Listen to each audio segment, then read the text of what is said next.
The starship's engines hummed low as it docked smoothly at Zentari Station. Thomas patted Max, his genetically engineered dog, reassuring him as they prepared to disembark. "All right, Max, time to make a good first impression." Max, sensing his owner's excitement mixed with a hint of anxiety, wagged his tail, his ears perked in anticipation. The docking bay doors slid open with a hiss, revealing the bustling interior of Zentari Station. They were not just another arrival. Eyes quickly turned towards them, curious and cautious. As they stepped onto the platform, Thomas scanned the crowd. The station was a melting pot, a place where myriad species from across the galaxy converged. Among the crowd, he noticed an old friend, Captain Jonas, who approached with a grin. "Thomas, never thought I'd see you out here in the fringe," Jonas said, clasping Thomas's hand with a robust shake. "And this must be Max. Heard a lot about him." "Good to see you, Jonas," Thomas replied, smiling. "Yep, this is Max. We're hoping to lay low, but that plan seems optimistic now." Jonas laughed, his gaze affectionate as he offered Max a friendly pat. "Lay low? On Zentari? Good luck with that." His tone sobered as he leaned in closer.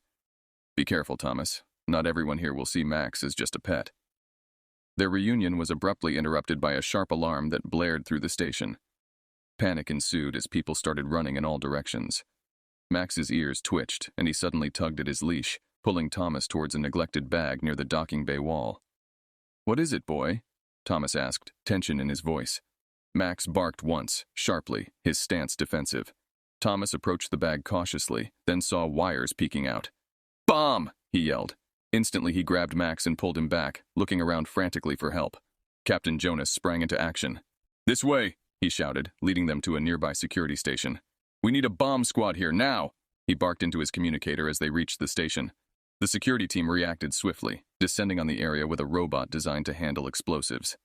As the robot worked, Thomas, Max, and Jonas watched from behind the protective barrier. "Looks like you and Max have brought some excitement to Zentari," Jonas muttered, watching the robot defuse the bomb with precision.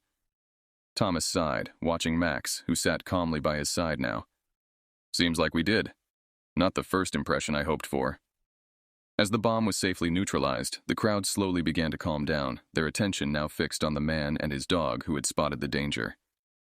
A security officer approached them, a burly man with scales glinting under the station lights. "I'm Officer Karnak. You've got good eyes, and your dog. He's something special. You might have just saved a lot of lives." Thomas nodded, relief washing over him. "Thank you, officer. We just didn't want to start our stay with an explosion." Karnak chuckled, his demeanor relaxing. "Well, consider yourselves heroes for the day, but stay alert. Whoever planted that bomb is still out there." As the officer walked away, Jonas clapped Thomas on the back. "Seems like you're stuck with the hero label now, whether you wanted it or not. Let's get you two settled. We've got a lot to catch up on, and it looks like you might be needing some friends here." Max wagged his tail, seemingly pleased with the outcome. As they walked towards the habitation sector, Thomas felt a mix of apprehension and pride. Max had proven his worth within minutes of arriving. Whatever lay ahead on Zentari, they were ready to face it together. After their unexpected heroics in the docking bay, Thomas and Max had barely settled into their quarters when an invitation arrived from the station's community liaison, Rajiv, suggesting they attend a welcome mixer that evening. "It might be good to show everyone that Max is here for friendly reasons," Rajiv had noted. Thomas agreed, thinking it a good opportunity to mitigate any lingering fears about Max's capabilities. As evening approached, he clipped Max's leash and they headed to the event held in the station's central atrium, a sprawling space with panoramic views of the cosmos. The atrium buzzed with chatter as various species mingled. Max, with his sleek, modified form, drew immediate attention. Thomas kept a firm grip on the leash, reassuring Max with a gentle pat. "Let's make some friends, buddy," he whispered. They were soon approached by a tall, slender figure with iridescent skin and multiple eyes, a Zalian diplomat named Loro. "Is this the famous Max?" Loro inquired, his voice musical and curious. "Yes, this is Max. We're here to show that he's friendly and helpful," Thomas replied, allowing Max to sniff Loro's offered hand. "Remarkable," Loro observed as Max gently wagged his tail. "I've read about Earth's advancements in genetic engineering, but seeing it firsthand is quite something." Their conversation was cut short by a commotion at the edge of the atrium. A small creature, panicked and squealing, darted through the crowd, closely pursued by a couple of station security guards. The creature bumped into a table, knocking over glasses and plates with a clatter. Max's ears perked up, and before Thomas could react, he tugged at his leash, pulling towards the chaos. "Max, wait!" Thomas called out, but Max was already weaving through the crowd, his training kicking in to chase down what he perceived might be a threat. Thomas followed, apologizing as he bumped into various aliens, his focus on not losing sight of Max. The chase led them through the atrium and into one of the narrower corridors of the station. Max was fast, but the small creature was nimble and quick, turning corners with erratic bursts of speed. Just as Max seemed to be gaining on the creature, it squeaked loudly, cornered at the end of a corridor. Max slowed, approaching cautiously, his posture non-threatening. Thomas caught up, breathing heavily. "It's okay, Max. Let's not scare it further," he said, reaching down to calm Max. The creature, a common pest on the station known as a grelin, trembled, its eyes wide. At that moment, the security guards arrived, panting. "Thanks for cornering it," one guard said, scooping up the grelin. "These pests can chew through just about anything. Not dangerous, but a real nuisance." Thomas nodded, relieved. "We didn't mean to cause a scene. Max just reacted." The guard smiled, handing the grelin to his partner. "No harm done. It actually helped us. This little chase might have even improved your standing here. Shows Max can be helpful in unexpected ways." As they walked back to the atrium, Thomas reflected on the incident. It had started as a potential disaster, but ended up showcasing Max's utility to the station in a positive light. As they re-entered the mixer, several attendees clapped, having heard about the chase. Loro approached again, a smile on his many faces. "Quite the introduction for Max. It seems he's not just a pet, but a part of the station's community already." Thomas smiled, patting Max, who looked up with a panting tongue. "Looks like we're finding our place here faster than I thought we would." The incident at the mixer had given Thomas and Max a small measure of celebrity on Centauri Station. Word of Max's chase and capture of the grelin pest spread, casting them in a heroic, albeit quirky, light. Despite the positive turn of events, Thomas remained vigilant, aware that not all attention was good attention. A few days later, as Thomas and Max were returning from a routine checkup at the station's bioengineering lab, they were abruptly cornered in a less frequented corridor by a group of burly figures. The leader, a rugged Cortarian named Grax, stepped forward with a menacing grin. "Thomas, isn't it? And the famous Max. We've been hearing a lot about you two," Grax said, his voice deep and rough. Thomas tightened his grip on Max's leash, sensing tension. "Can we help you with something?" he asked cautiously. "It's not what you can do for us, but rather what your dog can do," Grax replied, nodding to his associates who moved to block the corridor. "See, we have a little operation that could use a creature with Max's talents." Before Thomas could react, one of Grax's associates lunged forward, trying to grab Max's leash.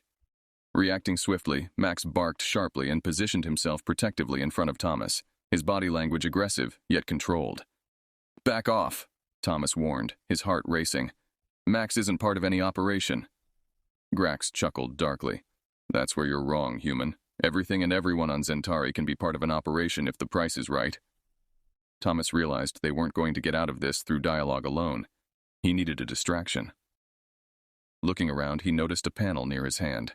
Without hesitating, he slammed his fist against it, activating the corridor's emergency alarms. Sirens blared and red lights flashed. In the chaos, Max took his cue from Thomas's earlier training sessions. With a powerful tug, he broke free from the grasp of Grax's associate and darted down the corridor, pulling Thomas with him. Grax and his crew were momentarily stunned by the noise and flashing lights, giving Thomas and Max the chance to escape. They ran through the twisting corridors of the station, Max leading the way with his enhanced senses, finding the path with the least resistance. As they rounded a corner, they almost collided with Captain Jonas, who was responding to the corridor's alarm. Seeing Thomas's distressed state, Jonas immediately understood the gravity of the situation. "What's going on? Who's after you?" Jonas asked, his expression turning serious.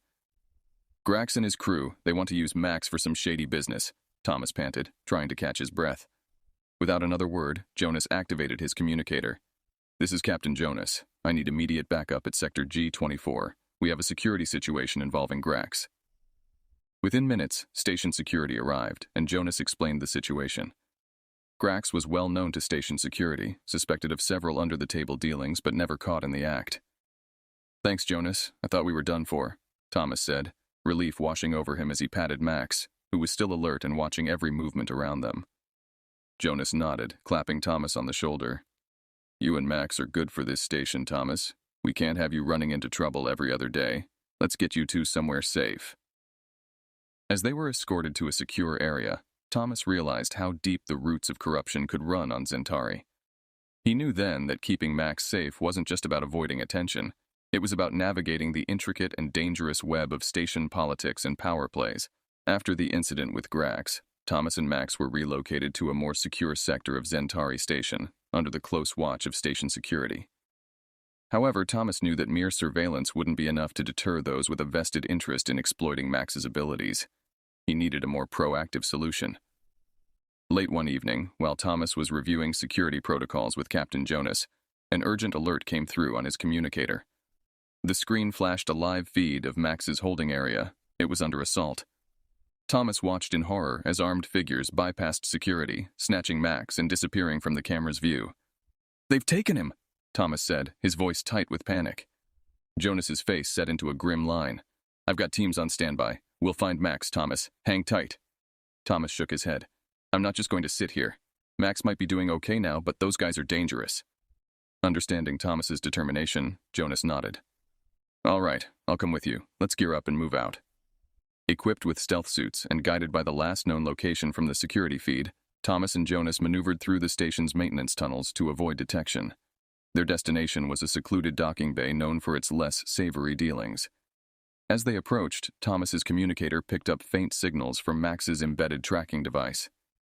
"He's close, just beyond this corridor," he whispered, pointing to the map displayed on his device. Jonas signaled for Thomas to stay behind him as they reached the docking bay entrance.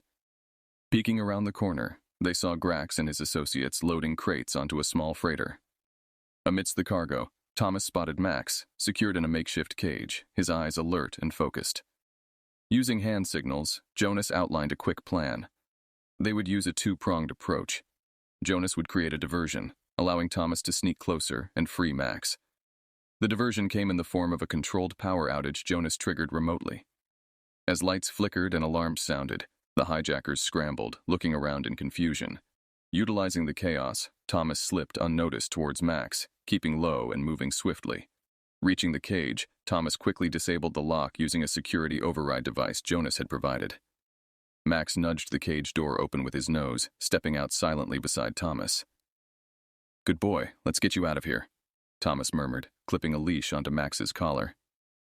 They retraced their steps, Max's training keeping him quiet and obedient. As they made their way back, Jonas met up with them, a few of Grax's men subdued and secured behind him. "Area's secure, and backup's on the way to handle the rest," he reported, breathing heavily but with a satisfied grin. The trio made their way back to the security station, Max staying close to Thomas's side. Once they were safely inside, Thomas knelt beside Max, checking him over for any injuries. Thankfully, Max appeared unharmed, his tail wagging slowly as if understanding they were now safe. "I owe you one, Jonas. I couldn't have gotten Max back without your help," Thomas said, his relief palpable. Jonas clapped him on the back. "What are friends for, right? But let's make sure this doesn't happen again. We'll tighten up security and keep a closer watch on your quarters." As they left the security station, Thomas felt a renewed sense of caution. The ordeal had proven that Max was more than just a companion. He was a target. And from now on, Thomas would need to be ever vigilant to protect his extraordinary friend. After the ordeal with Grax, station security tightened their protocols and increased patrols around Thomas and Max's quarters. Despite these measures, Thomas knew they needed to address the station's lingering concerns and curiosity about Max directly. Rajiv, the community liaison, suggested organizing a public demonstration of Max's capabilities to showcase his training and utility in a positive light. "It's a chance to rebuild trust, Thomas. Let them see Max isn't a weapon or a tool for criminals, but a part of our community," Rajiv advised. Thomas agreed, realizing that they needed to change the narrative surrounding Max. A demonstration would allow them to display Max's protective and service-oriented behaviors under controlled conditions. They planned the event for the central atrium, the same place where Max had helped catch the Grelin pest, now transformed into a demonstration arena with holographic displays and observation areas. The day of the event, the atrium was buzzing with anticipation. Various station residents and crew members gathered, their expressions a mix of curiosity and skepticism. Thomas walked to the center of the atrium with Max, microphone in hand. "Thank you all for coming today," he began, his voice echoing slightly in the open space. "After recent events, I know there are many concerns about Max here. Today we want to show you what Max is truly about." He gave Max a subtle signal, and the demonstration began. Max performed a series of tasks, from basic obedience and agility exercises to more complex commands that involved solving puzzles and simulating aid in emergency scenarios. One particularly impressive part of the demonstration involved a staged medical emergency. An actor played a crew member who had collapsed. Max quickly assessed the situation, retrieving an emergency medical kit and using his training to simulate administering first aid. The crowd watched, murmurs of approval growing louder with each of Max's executed commands. Thomas then showcased Max's sensory capabilities, using special equipment that visualized how Max could detect stress and health conditions through scent and behavior analysis. As the demonstration concluded, Thomas invited questions from the audience.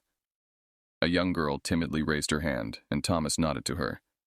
"Does Max ever get to play, or is he always working?" she asked. Thomas smiled, a relief washing over him at the innocent question. "Great question. Let's show them, Max." On cue, Max shifted from his disciplined demeanor to a more playful one, chasing a brightly colored ball that Thomas threw across the atrium. The sight of the sophisticated canine enjoying such a simple pleasure softened even the most skeptical onlookers. After the event, many attendees came forward to meet Max, now seeing him in a new light. Station officials expressed their thanks to Thomas for arranging the demonstration, and several apologies were issued for the misunderstandings and fears that had circulated. Captain Jonas, who watched from the sidelines, approached Thomas afterward. "You did good today. Max did even better," he said, clapping Thomas on the shoulder. Thomas looked at Max, who was happily interacting with a group of children. "It feels like we finally turned a corner, Jonas." "Indeed," Jonas agreed. "Let's hope it stays this way. Max has a lot to offer, and it seems like the station is starting to see that." As the crowd dispersed, Thomas felt a cautious optimism. The demonstration hadn't just shown Max's abilities, it had humanized him to the station's residents, proving he was more than just a set of skills. He was a valued member of their community. The successful public demonstration had significantly improved the station community's perception of Max.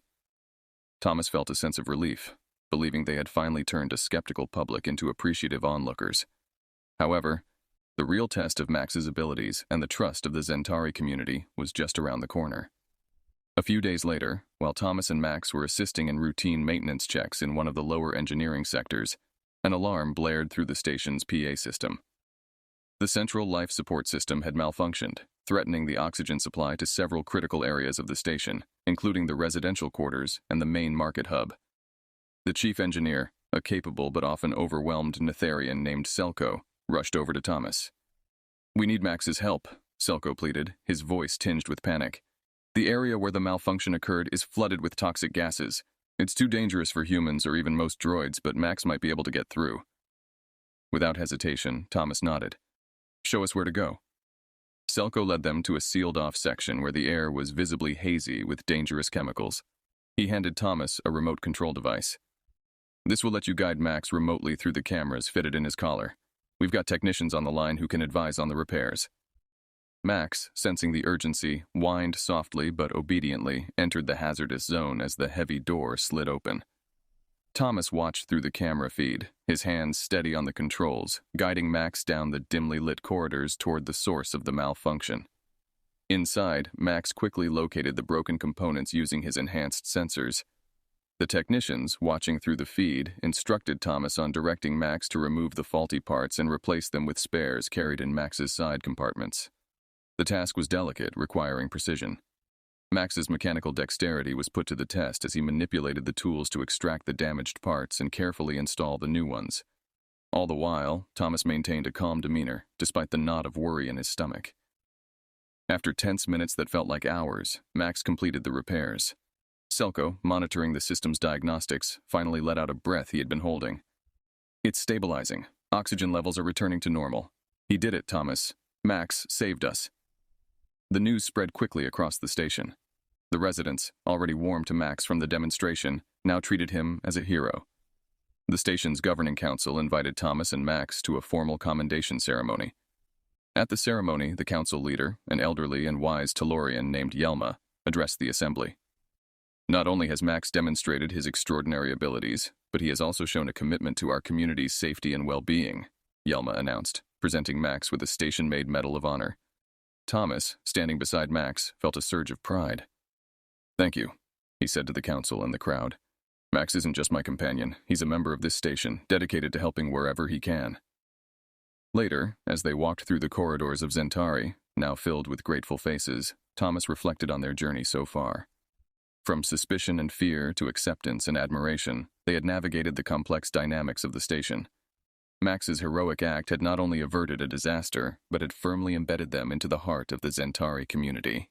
Following Max's heroic repair of the life support system, Thomas and Max became celebrated figures on Zentari Station. The community's trust in them had solidified, and their days were filled with more interactions and responsibilities, helping with everything from safety drills to community outreach programs. However, the underlying tension of previous conflicts hadn't entirely dissipated.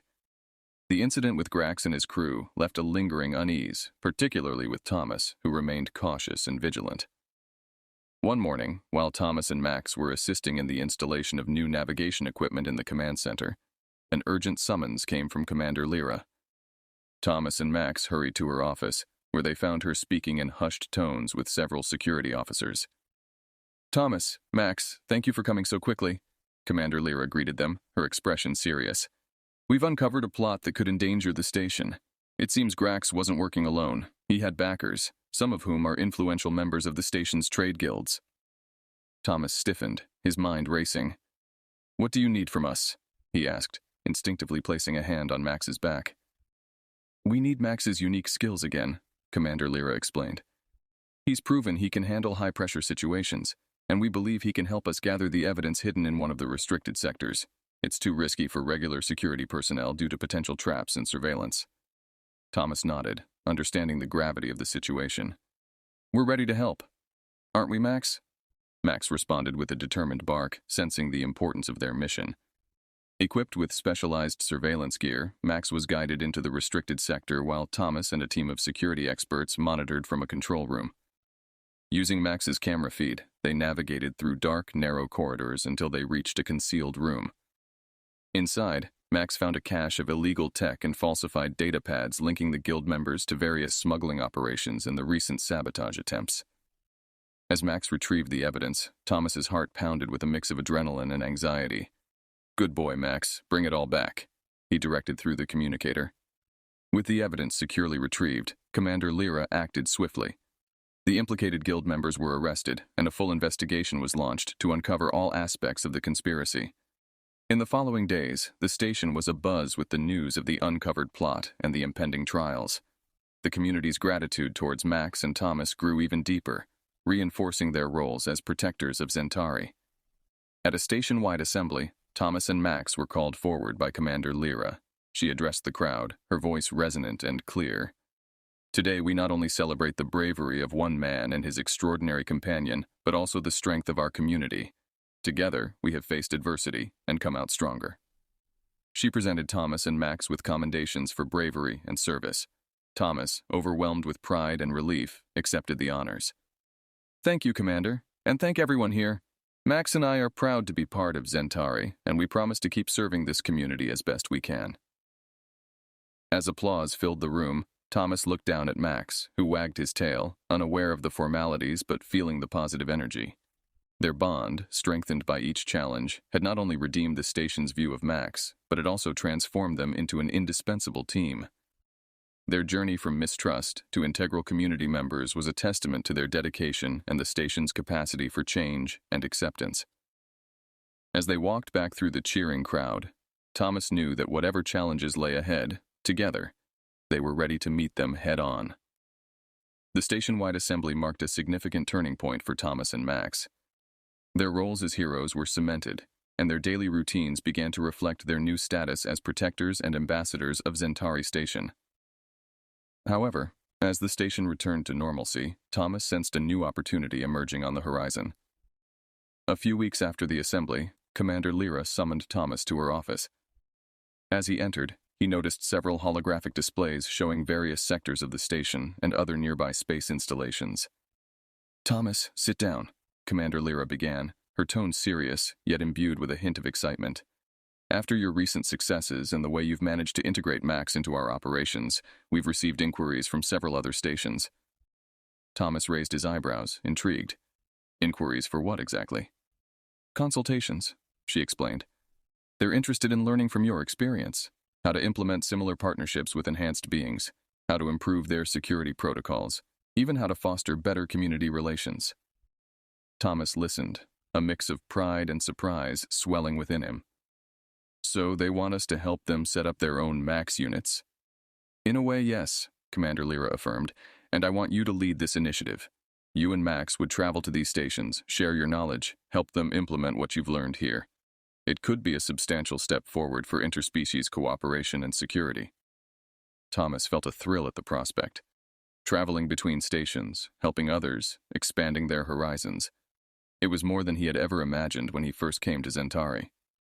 I'm honored, Commander, Thomas replied, his mind racing with the possibilities. And I think Max would be up for more adventures. Excellent, Commander Lyra said, her face breaking into a rare smile. I'll make the arrangements. Start preparing. Your first visit will be in a couple of weeks. As Thomas left Commander Lyra's office, he looked down at Max, who seemed to sense the change in the air. Looks like we're not just station-bound anymore, buddy. Let's show them what we can do. The next few weeks were a flurry of preparations. Thomas and Max underwent additional training, learning more about the systems and protocols of the other stations they would visit. They met with engineers, security experts, and diplomats, discussing the best approaches to sharing their experiences. Finally, the day came for their first departure. At the docking bay, a crowd gathered to see them off. Friends they had made, colleagues they had worked with, even some of the people they had saved, all were there to wish them well. Captain Jonas clapped Thomas on the back. You're doing something great, Thomas. Not just for these stations, but for the future of space communities. Proud of you, man. Thomas felt a surge of emotion as he looked around at the faces in the crowd. Thanks, Jonas. We'll be back, though. This will always be our home. With that, Thomas and Max boarded their ship, the doors closing behind them. As the ship detached and drifted away from Zentari Station, Thomas watched the station shrink in the viewport. Turning to Max, he said, "Ready for a new adventure, Max?" Max barked affirmatively, his tail wagging energetically. As the stars stretched into lines with the jump to hyperspace, Thomas felt the weight of their past trials lift. Ahead were new challenges, new stations, and new communities. Together, he and Max were not just surviving, they were thriving, ready to bring their lessons and spirit to the galaxy at large.